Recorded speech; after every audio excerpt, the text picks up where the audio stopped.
പിതാവിൻ്റെയും പുത്രൻ്റെയും പരിശുദ്ധാത്മാവിൻ്റെയും നാമത്തിൽ ആമേൻ. ഇന്ന് 27-ാം തീയതി വെള്ളിയാഴ്ച.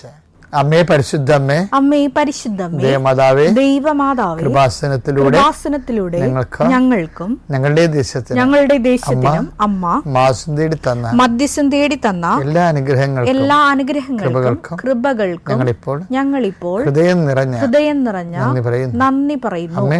പരിശുദ്ധമ്മേ, ദൈവമാതാവേ, 2004 ഡിസംബർ 7-ാം തീയതി ഉച്ചകഴിഞ്ഞ് 2:30 കൃപാസനത്തിൽ സംഭവിച്ച അമ്മയുടെ പ്രത്യക്ഷപ്പെടലിനെ കുറിച്ച് തിരുസഭയ്ക്ക് സമർപ്പിച്ചിരിക്കുന്ന പഠനരേഖകളുടെ മേൽ സഭാത്മകമായ പഠനം ആരംഭിക്കുവാൻ ഞങ്ങൾ പ്രാർത്ഥിക്കുന്നു. അമ്മേ പരിശുദ്ധമ്മേ, ഭൂസ്വർലോകങ്ങളുടെ രാജ്ഞിയായ അങ്ങേക്ക് ഭൗമ സംരക്ഷണത്തിനായി പ്രപഞ്ച പ്രകൃതിയെ തന്നെ തിരുസഭ പ്രതിഷ്ഠിക്കുവാൻ ഈ പ്രത്യക്ഷീകരണം വഴി ഇടയാക്കണമേ. പരിശുദ്ധമ്മേ, ജപമാല മാതാവേ, സകല കൃപാസനം പ്രാർത്ഥനകളോടും ചേർത്ത് ഞങ്ങളിപ്പോൾ പ്രാർത്ഥിക്കുന്ന ഈ കുടുംബത്തിന്റെ പ്രത്യേക നിയോഗം പറമക്കളെ.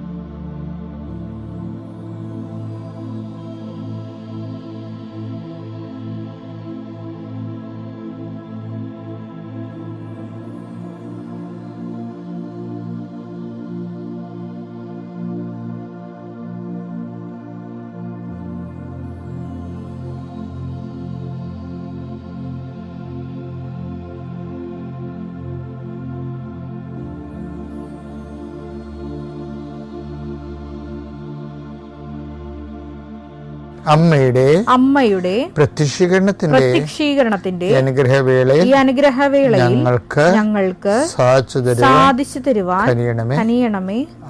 ആമേൻ. വിശ്വാസ പ്രമാണം.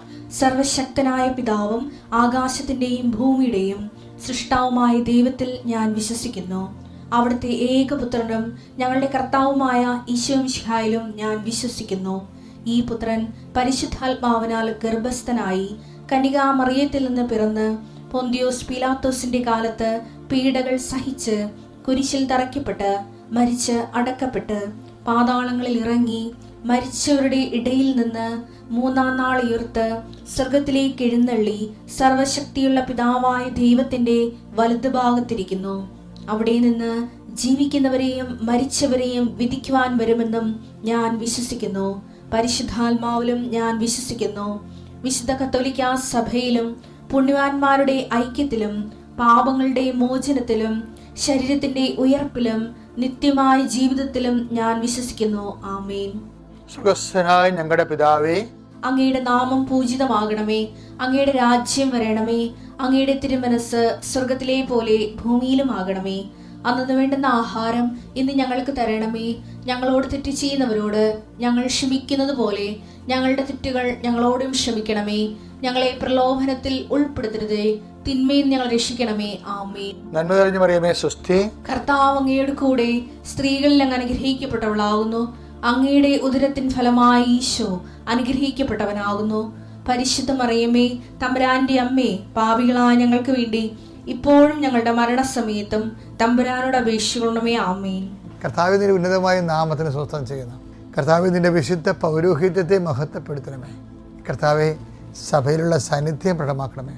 39 വർഷം ഞാൻ അർപ്പിച്ച കുർബാനയുടെ യോഗ്യതയാൽ കൃപാസനത്താറെ ജീവനോടെ പ്രത്യക്ഷപ്പെട്ട മാതാവിൻ്റെ പ്രത്യക്ഷീകരണത്തിൻ്റെ സാക്ഷിയാകാൻ അങ്ങയുടെ മക്കളെ കുരിശുയർത്തിക്കൊണ്ട് ഞാൻ ആശീർവദിക്കുന്നു. നിൻ്റെ ഇന്നത്തെ ദിവസത്തെ ഞാൻ ആശീർവദിക്കുന്നു. ഇന്ന് നിൻ്റെ ആശങ്കകളെ ഞാൻ ആശ്രയിച്ചുകൊണ്ട് അതിനെ താങ്ങാനും അതിനെ നിർവീര്യമാക്കാനുള്ള അഭിഷേകം കർത്താവ് നിനക്ക് നൽകട്ടെ. എൻ്റെ കർത്താവിൻ്റെ ഉന്നതമായ നാമത്തിൽ സഭയുടെ അധികാരത്തിൽ കുരിശടയാളത്തിൽ ദൈവശക്തി അതിൻ്റെ കുഞ്ഞുങ്ങളെ കർത്താവ് ആസ്വദിക്കട്ടെ. ഗർഭിണിയാണ് നീയെങ്കിൽ ഇപ്പോൾ കൈവാൽ നിൻ്റെ ഉദരത്തിൽ കൈവച്ചുകൊണ്ട് കർത്താവിനെ നാം വിളിച്ചപേക്ഷിച്ചുകൊണ്ട് മാതാവിൻ്റെ മധ്യസ്ഥനെ കുഞ്ഞിനെ ഏൽപ്പിക്കട്ടെ. നീ നിൻ്റെ കുഞ്ഞും ആരോഗ്യമുള്ള കുഞ്ഞിനെ നീ പ്രസവിച്ചുകൊണ്ട് കുഞ്ഞിനെ പ്രസവിച്ചുകൊണ്ട് അമ്മയും കുഞ്ഞും ആരോഗ്യമായിരിക്കാൻ കർത്താവിൻ്റെ നാമത്തെ ആശീർവദിക്കുന്നു. കർത്താവെ, ആവശ്യപിതാവിനെ പോലെ ഒരു കുടുംബം പോറ്റുന്നതിന് വേണ്ടി രാവും പോയനും കഷ്ടപ്പെടുന്ന ഭർത്താക്കന്മാരുണ്ട് ഈശോയെ, കുടുംബനാഥന്മാരുണ്ട് ഈശോയെ. അവർ കുഞ്ഞുങ്ങളെയും ജീവിത പങ്കാളിയും കാണാതെ പോലും കർത്താവെ അവർ ജീവിതകാലം മുഴുവൻ അധ്വാനിക്കുന്നവരുണ്ട് ഈശോയെ. ജീവിതത്തിൻ്റെ ഒരു പ്രത്യേക ഘട്ടങ്ങളിൽ കർത്താവെ താരം എന്തിനു വേണ്ടി അധ്വാനിക്കുന്നത് പോലും അറിയാൻ പാടില്ല അധ്വാനിക്കുന്നവരുണ്ട് ഈശോയെ. അവർക്കെല്ലാം ആത്മശക്തി കൊടുക്കണമേ. അവർ സഹിക്കുന്ന സഹനങ്ങൾ കർത്താവെ നിൻ്റെ പ്രത്യേക സന്ധിപ്പ് നൽകിക്കൊണ്ട് അവരെ നിലനിർത്തണമേ. അവരുടെ മനസ്സ് പതറിയിട്ടുണ്ടെങ്കിൽ, പ്രാർത്ഥനാ ജീവിതം തകർന്നു പോയിട്ടുണ്ടെങ്കിൽ അതെല്ലാം സ്വരുക്കൂട്ടി എടുത്തുകൊണ്ട് അവരെ നീ ഏറ്റെടുക്കണമേ എന്ന് പ്രാർത്ഥിക്കാൻ വേണ്ടി ഞാൻ അവർക്ക് വേണ്ടി മാധ്യസ്ഥം വഹിക്കുന്നു. എൻ്റെ കർത്താവിൻ്റെ ഉന്നതമായ നാമത്തിൽ നിൻ്റെ ജോലി, നിൻ്റെ വീട്, നിൻ്റെ വിവാഹം, നിൻ്റെ വഴികൾ, നിൻ്റെ വെളിച്ചമില്ലാത്ത അവസ്ഥകൾ എല്ലാം കർത്താവ് ആസ്വദിക്കുകയും അനുഗ്രഹിക്കുകയും ചെയ്യട്ടെ. നീ എന്ത് കാര്യത്തിന് വേണ്ടിയാണോ ഇന്ന് ഭാരപ്പെടുന്നത്, നീ ആരെ ഓർത്താണ് ഇന്ന് സങ്കടപ്പെടുന്നത്, നീ ആരെ ഓർത്താണ് ഇന്ന് പേടിക്കണത്, നീ കർത്താവ് പറഞ്ഞിട്ടുണ്ട്, ഒന്നിനെ മറ്റം മേടിച്ചാൽ മതി. ഇത് ആരെ പേടിക്കണമെന്ന് ഞാൻ പറയാം. കൊന്നതിന് ശേഷം തള്ളിക്കളയാൻ, നരകത്തെ തള്ളിക്കളയാൻ കഴിയുന്നവനെ പേടിക്കാൻ പറയുമ്പോൾ യേശു ക്രിസ്തുവിനെ മാത്രം പേടിച്ചാൽ മതിയെന്ന് നിന്നോട് നിൻ്റെ വിശ്വാസം പറയുന്നുണ്ടെങ്കിൽ ദൈവപൈതരെ നീ അതിനെ ഈശോയെ മാത്രം പേടിച്ചുകൊണ്ട് ബാക്കിയെല്ലാം ഭയം നീക്കി കളയട്ടെ. എല്ലാം I will come with wherever you go. നീ എവിടെ പോയാലും ഞാൻ നിൻ്റെ കൊണ്ടായിരിക്കുന്ന അളിച്ച കർത്താവ് തന്നെ പറഞ്ഞ അലൈക്കുൽ സ്ലാമ, ഇതാ സമാധാനം നിന്നോട് കൂടെ എന്ന് പറഞ്ഞ കർത്താവ് തന്നെ നിന്നോട് ചെയ്യുന്നു. ഭയപ്പെടേണ്ട, ഞാൻ നിന്നോട് കൂടെ ഉണ്ടെന്ന്. ആ വാക്ക് കർത്താവ് പാലിക്കും. അവസാനം വരെ പാലിക്കും, മരണം വരെ പാലിക്കും, നിത്യത വരെ പാലിക്കും. ആ പാലിക്കുന്ന വചനത്തെ വിശ്വസിച്ചുകൊണ്ടാണ് ഞാനും നീയും ജീവിക്കുന്നത്. നിൻ്റെ ജീവിതം, എൻ്റെ ജീവിതം പരിശുദ്ധമായ ജീവിതം പോലെ അവസാനം വരെ ദൈവത്തെ നിറയട്ടെ. ദൈവത്തെ നിറയാൻ വേണ്ടിയുള്ള ഉപാധികളായി ജീവിത സാഹചര്യങ്ങൾ മനസ്സിലാക്കാനുള്ള വിവേചന ബുദ്ധിയും ആത്മീയ ജ്ഞാനവും കർത്താവ് നിങ്ങൾക്ക് നൽകട്ടെ. നിത്യം പിതാവും പുത്രനും പരിശുദ്ധാത്മാവും സർവ്വശക്തനും നീക്കും. ആമേൻ. എൻ്റെ പ്രിയപ്പെട്ടവരെ, പിന്നെ ചിലരൊക്കെ വന്ന് എന്നോട് പറയേ, എൻ്റെ മകൻ അങ്ങനെ ചെയ്യത്തില്ല അച്ഛാ, അവനാരോ കൂട്ടുകാരെ ചതിച്ചതാണ്, അവൻ്റെ കയ്യിൽ നിന്ന് പോലീസ് കഞ്ചാവ് പിടിച്ചെടുത്തെന്നൊക്കെ പറയും. ചിലപ്പോൾ അവർ പറഞ്ഞാൽ ശരിയായിരിക്കേ, അങ്ങനെ ഒത്തിരി പേര് ചതിച്ചിട്ടുണ്ടല്ലോ. ഞാൻ തന്നെയാണെങ്കിലും പുറത്തൊക്കെ പോകുമ്പോൾ എൻ്റെ ബാഗ് ലോക്ക് ചെയ്താണ് പോകുന്നത്. കാര്യം വല്ല അലമ്പന്മാരും ചിലപ്പോൾ നമ്മുടെ ബാഗിൽ കൊണ്ടൊന്നും എല്ലാം വെച്ചുള്ള അവസ്ഥ എന്തായിരിക്കും. അതൊക്കെ നല്ലതാണ്, ഒരു പ്രിക്കോഷൻസ് റെമഡി എടുക്കുന്നത് നല്ലതാണ്. എങ്കിലും പ്രാർത്ഥനയും ദൈവം തന്നെയാണ്. നമ്മുടെ കണ്ണ് വെട്ടിച്ച് എന്തൊക്കെ സംഭവിക്കാമല്ല. അപ്പം അതിനൊക്കെ സംരക്ഷണം നമുക്ക് വേണ്ടത്, ദൈവത്തിൻ്റെ സംരക്ഷണം വേണ്ടത്.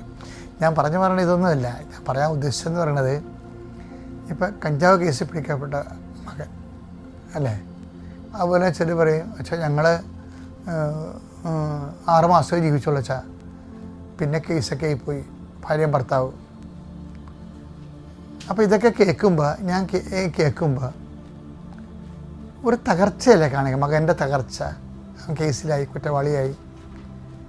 അപ്പോൾ തന്നെ ഈ ഭാര്യ ഭർത്താക്കന്മാരുടെ തകർച്ച, അവർ ഡൈവേഴ്സിലായി പോകുന്നു. അതൊക്കെ കേൾക്കുമ്പോൾ പരിശുദ്ധാത്മാവ് ഇത് കേൾക്കുമ്പോൾ ഇത് ഓൺലൈനിൽ അപ്പം തന്നെ വിവേചിക്കുമല്ല. വിവേചിക്കണമ്പോൾ എന്നോട് പറഞ്ഞിരിക്കണത് ഇങ്ങനെ എല്ലാവരുടെയും അല്ല, കുറച്ച് പേരുടെ എങ്കിലും ഇവരെങ്ങനെ വീണ് പോയി എന്ന് ചിന്തിക്കണമെന്നാണ്. ബൈബിൾ അവസാനിക്കുമ്പോൾ ഒരു ഓഡിറ്റിംഗ് ഇല്ലേ, ബൈബിളിൻ്റെ വിഷയത്തെ ഞാൻ ഒരു സ്പിരിച്വൽ ഓഡിറ്റിംഗ് ആയിട്ടാണ് കാണുന്നത്. എഫേസസിലെ സഭയ്ക്ക് ഇത് ലേഖനത്തിൽ എഫേസസ് സഭയോട് ആത്മാവ് പറയുന്നുണ്ട്, വെളിപാടിന്റെ പുസ്തകം 2:5. അതിനാൽ നീ ഏതവസ്ഥയിൽ നിന്നാണ് അധപ്പതിച്ചതെന്ന് ചിന്തിക്കുക, അനുതപിച്ച് ആദ്യത്തെ പ്രവൃത്തികൾ ചെയ്യുക. അല്ലെങ്കിൽ ഞാൻ നിന്റെ അടുത്ത് വരികയും നിന്റെ ദീപപീഠം അതിന്റെ സ്ഥലത്ത് നിന്ന് നീക്കിക്കളയുകയും ചെയ്യും. ട്രാജഡിയാണ് കേട്ടോ ഇത്. വെളിച്ചമെടുത്ത് കളയുമെന്ന്, നിന്റെ വെളിച്ചമെടുത്ത് കളയും. ദീപപീഠത്തിൽ കുറേ അർത്ഥങ്ങളുണ്ട്. പ്രാർത്ഥനാ ജീവിതം എടുത്ത് കളയുന്നൊക്കെ ഉണ്ട്. തിരി തെളിച്ചാണല്ലോ പ്രാർത്ഥിക്കണേ. ദൈവ സാന്നിധ്യത്തിൻ്റെ അടയാളമാണല്ല ദീപപീഠം. സാന്നിധ്യം കളയും, പ്രാർത്ഥനാ ജീവിതം കളയും, അതാ വിഷയം. അപ്പം വ്യതിചലിച്ച് കഴിഞ്ഞാൽ ഉണ്ടാകുന്ന വിഷയം സാന്നിധ്യം പോകും, പ്രാർത്ഥനാ ജീവിതം പോകും.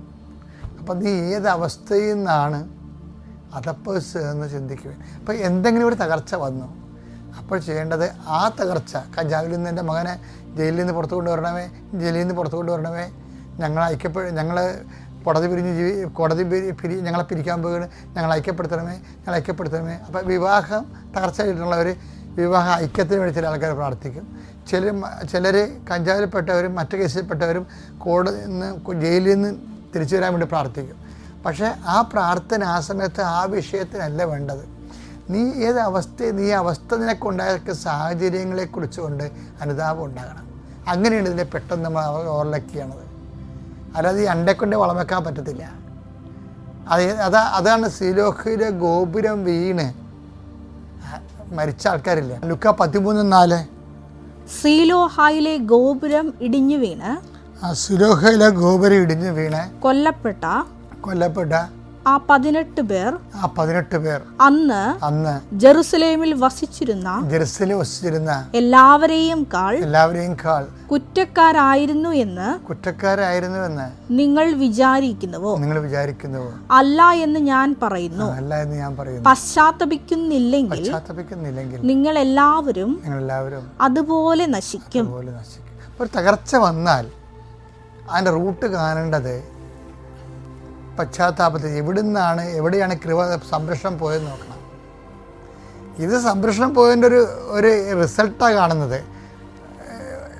ഇങ്ങനെ വൈവാഹികമായിട്ട് അകന്നു പോവുക, അല്ലെങ്കിൽ കേസ് വന്ന് ജയിലിൽ പോവുക എന്നൊക്കെ. ചില കേസുകൾ പലരും ചില ന്യായമായ കാര്യങ്ങളൊക്കെ പീഡിപ്പിക്കപ്പെടുന്നുണ്ട്. ഇപ്പോൾ സുവിശേഷ സാക്ഷികളൊക്കെ അങ്ങനെയല്ലേ ജയിലിൽ കിടക്കണത്. അന്യായമായ കാര്യങ്ങളിൽ നിങ്ങളെ പീഡിപ്പിക്കപ്പെടുമ്പോൾ നമ്മളെപ്പോഴും നിങ്ങൾ ചെയ്ത കുറ്റത്തിൻ്റെ പേരിൽ പീഡിപ്പിക്കപ്പെടുമ്പോൾ ആ പീഡിപ്പിക്കപ്പെടുന്ന വിഷയത്തിൽ നിന്ന് റിലീവ് ചെയ്യാനാണ് എല്ലാവരും നോക്കണത്. മറിച്ച് ഇതിൻ്റെ അണ്ടേക്കൊണ്ട് വളയം വെക്കാതെ ഇത് എവിടെ നിന്നാണ് കൃപ നഷ്ടപ്പെട്ടത് എന്ന് നോക്കണം. അതാണ് പശ്ചാത്തപിക്കുന്നില്ലെങ്കിൽ അപ്പോൾ പശ്ചാത്താപത്തിലൂടെയാണ് അത് വീണ്ടെടുക്കാൻ പറ്റത്തുള്ളൂ, അല്ലെങ്കിൽ സംരക്ഷണം കിട്ടത്തുള്ളൂ. അത് എന്താ കാരണം വെച്ചാൽ ഇപ്പം നമ്മൾ കഞ്ചാവുമായി പിടിക്കപ്പെട്ടൊരു മനുഷ്യൻ, ഒരു പയ്യൻ. അപ്പോൾ അതിന് എന്താ പശ്ചാത്താപം ഉള്ളതെന്ന് വെച്ച് കഴിഞ്ഞാൽ ഇപ്പം ചില അമ്മമാർക്ക് ഇനി മക്കൾക്ക് ഗ്യാരണ്ടി ഇല്ല. എന്താ വെച്ചാൽ അവർ പ്രഗ്നൻ്റ് ആയെന്ന് കേട്ട് കഴിഞ്ഞാൽ പിന്നെ അവർ പള്ളിയിൽ പോകത്തില്ല. ആ വകുപ്പിൽ കുടുംബ പ്രാർത്ഥന കളക്ട് ചെയ്യും. അപ്പോൾ ആ മകനെ കഞ്ചാവ് പിടിച്ചില്ലെങ്കിലല്ലേ പ്രൊട്ടക്ഷൻ ഇല്ലല്ല. കാര്യം നിങ്ങളെപ്പോഴും നോക്കണം, കർത്താവ് കഴിഞ്ഞ ദിവസം എന്താ പറഞ്ഞത്? വിതക്കുന്നത് തന്നെ കൊയ്യുമെന്നല്ലേ പറഞ്ഞത്. ഇപ്പോൾ ചിലരുണ്ട്, നമ്മളെ കല്യാണത്തിൻ്റെ വിവാഹ ദിവസങ്ങളിലും വിവാഹ ജീവിതത്തിലും ഒത്തിരി പ്രാർത്ഥിച്ചൊരുങ്ങുന്നവരുണ്ട്. ഒരു പ്രാർത്ഥനയില്ലാതെ ആ വിവാഹ കാലങ്ങളിൽ പോലും വെള്ളമടിച്ച് കൂട്ടുകാരുടെ കൂടെ പല അലമ്പയും നടക്കുന്ന ആൾക്കാരുണ്ട്. ഒരു അച്ചടക്കമില്ലാത്ത രീതിയിൽ ആൾക്കാരെ വരുന്നവരുണ്ട്. നിങ്ങൾ വിതക്കുന്നത് തന്നെ കൊയ്യും. അത് കാരണം നിങ്ങൾക്ക് സംരക്ഷണം ഇല്ലാതെ വരികയും അവരുടെ എണ്ണം ഇപ്പോൾ കൂടുതലാണ്. ആരുടെയും കുഴപ്പമില്ല. ഞാനൊന്നും കേട്ടാൽ എനിക്ക് അങ്ങനെ ഒന്നും ഫീൽ ചെയ്യത്തില്ല. കാര്യം എന്താണ്? അവർ വിതക്കുന്നത് അവർ കൊയ്യുന്നു. അവർക്ക് നമുക്ക് അസമാധാനം. അപ്പം നിങ്ങളെന്താ ചെയ്യേണ്ടത്? എങ്ങനെ അധപ്പതിച്ചു എന്ന് ചിന്തിക്കുകയും. അതാണ് വെളിപ്പാട് 2:5 പറയണത്. എങ്ങനെ അല്ലാതെ ഇപ്പം ഞങ്ങളെ ജയിലിൽ നിന്ന് ഇറക്കണമേ, ഞങ്ങളെ ഐക്യപ്പെടുത്തണമേ എന്ന് പ്രാർത്ഥിക്കുന്നതിന് പകരം ഇങ്ങനെ ഈ അവസ്ഥയിലേക്ക് ഞങ്ങൾ കൊണ്ടുവന്ന ഒരു ആധ്യാത്മികമായ സാഹചര്യവും കർത്താവ് ഇറങ്ങിപ്പോയ ഒരു സാഹചര്യമുണ്ട് ഞങ്ങളുടെ ജീവിതത്തിൽ നിന്ന്. ആ കർത്താവിനെ അക്കാര്യങ്ങളിലേക്ക് തിരിച്ചു കൊണ്ടുവരണം. യേശുക്രിസ്തു ഇന്നും ഇന്നലെയും എന്നും ഒരാളായത് കാരണം കഴിഞ്ഞ കാലങ്ങളിൽ നിങ്ങൾക്ക് അനുദപിച്ചാൽ അക്കാലങ്ങളിലേക്ക് കർത്താവിനെ നിങ്ങൾ കൊണ്ടുവരാൻ കഴിയുകയും നമുക്ക് തെറ്റിപ്പോയത് കറക്റ്റ് ചെയ്യാൻ കഴിയുകയും ചെയ്യും. സുവിശേഷം വായിക്കുന്നത് ജീവിക്കാൻ വേണ്ടിയാണ്. God be with you. അത്യപൂർവ ദൈവാനുഭവങ്ങൾ ഇനി നിങ്ങൾക്കും സ്വന്തം. ഈ യൂട്യൂബ് ചാനൽ ഇതുവരെ സബ്സ്ക്രൈബ് ചെയ്തിട്ടില്ലെങ്കിൽ ഇപ്പോൾ തന്നെ സബ്സ്ക്രൈബ് ചെയ്യുക. ഈ വീഡിയോ ഇപ്പോൾ തന്നെ നിങ്ങളുടെ സുഹൃത്തുക്കൾക്ക് ഷെയർ ചെയ്തുകൊണ്ട് കർത്താവിൻ്റെ പ്രേക്ഷിതരാകുക.